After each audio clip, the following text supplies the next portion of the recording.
Heyo, my name's Bloop, and today I'm going to be making a small tutorial on the hog launches of Coastal.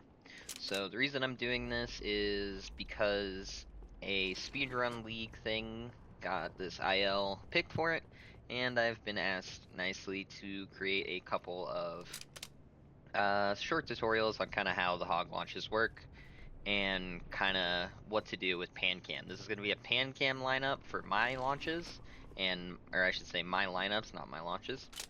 And I'm not going to go over really any of the specifics. I'm going to kind of just briefly run through on what I do and where I line up. So for starters, how to enable pancam. It's pretty simple. You want to have a controller connected. You can't do this without a controller on PC. And if you're on console, well, you should have a controller at least handy nearby. So to get this started, it's going to be, so this is the order I do personally. I'm also going to have it on screen. You don't have to do it in any specific order by what I've been told, but this is just the order I've done it in. So we're going to start off with left bumper, right bumper, A, and then left stick down, and then up on the D-pad. And after a few seconds, it'll pop up in the top right corner. So once again, I'm going to list this out for you. So it's going to be left bumper, right bumper, A, left stick, D-pad up. Excuse me. And I'm just going to re-enable that real quickly, just to kind of get it back on the screen. So this is going to just be a brief lineup on how to do things. Get out of the way, bud. Hey, on your side! So Hog 1 is pretty simple. All right, let's move it. For the visual lineup, it's going to be this, and the chords you can see are going to be 271, almost 272 by 242 and 26. The last four numbers really don't matter, it's just the first two you want to worry about. So this is kind of what my lineup looks like, including pancam. So just kind of give a brief explanation on that. And then where I line up visually is right around here, so you can copy those chords down as well. It's 270 by 243. And from here, I'm just going to look up and do my launches. So I'm going to put a checkpoint here. If you don't have HCM installed on PC, it is a great tool to have. It helps with practice quite a lot. But if you don't have the ability, you can force a checkpoint when it comes to walking in this door here.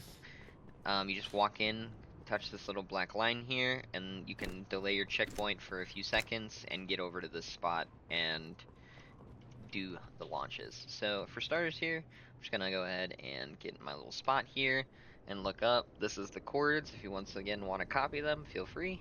But here it's gonna be plasma, frag, plasma. And your hog launch should look something like that.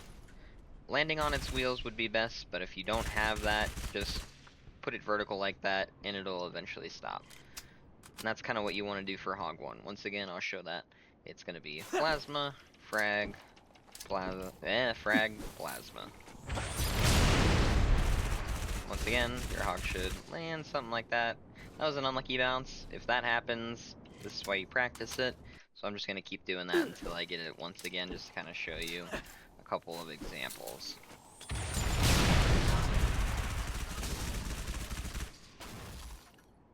There we go.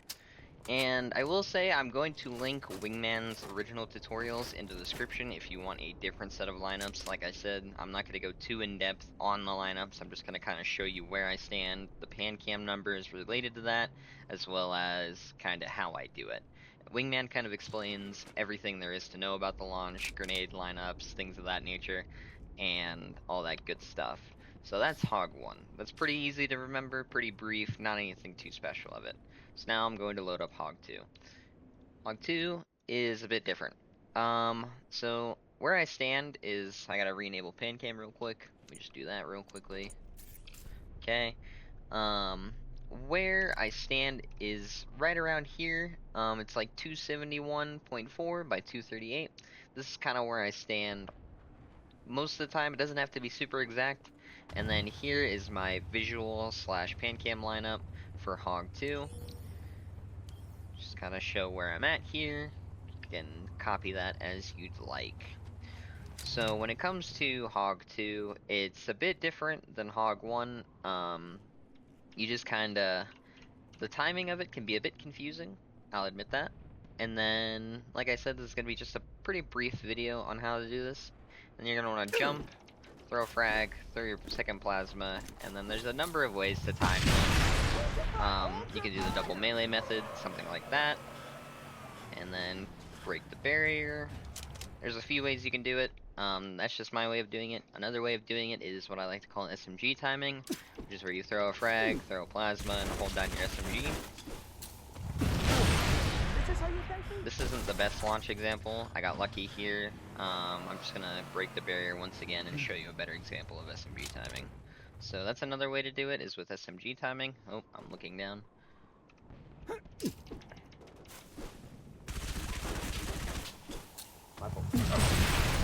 There we go, that's a bit of a better example for SMG timing.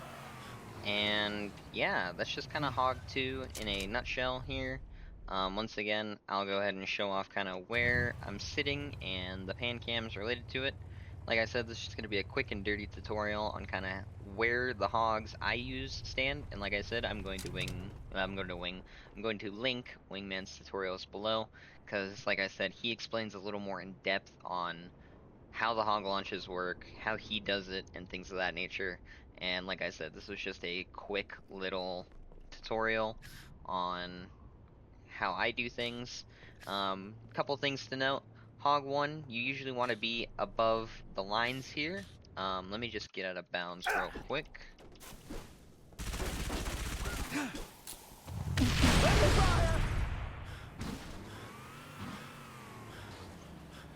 So, generally with Hog 1, you want it to be above this little faint gray rectangle. I don't know how hard it'll be to see on the video, but a good point of reference is this black line. Very easy to see from down there.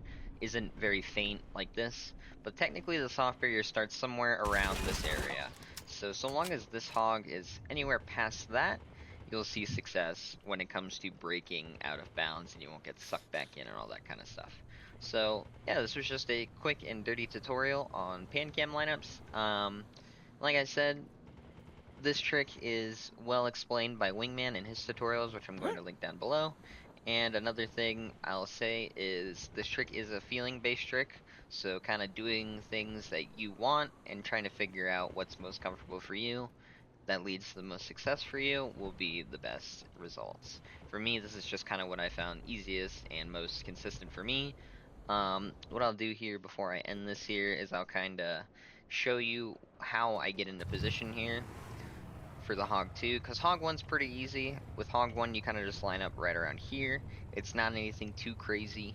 And then Hog 2, you kind of line up. I learned that if I don't use pancam, if I turn on the visor, if you see my back wheel, see like that green like part of my back wheel, if I line that up with the light on the road, that's kind of where I get my consistent lineup without using pancam. So if you don't want to use pancam, feel free to use that lineup, because it does work a lot of the times for me at least. And yeah, I'm just going to do one more launch here just to kind of proof of concept. It's not going to be perfect every time, unfortunately. That's just how precise this trick can be. Is you can't always be pixel perfect. For me, like I said, I just found kind of lineups where I go, and I just kind of figured out what works best for me. So yeah, like I said, just a quick and dirty tutorial. I might do a tutorial on triggers and end fight in the future if need be, but like I said, please refer to Wingman's tutorials for those. And yeah, you guys have a good rest of your day.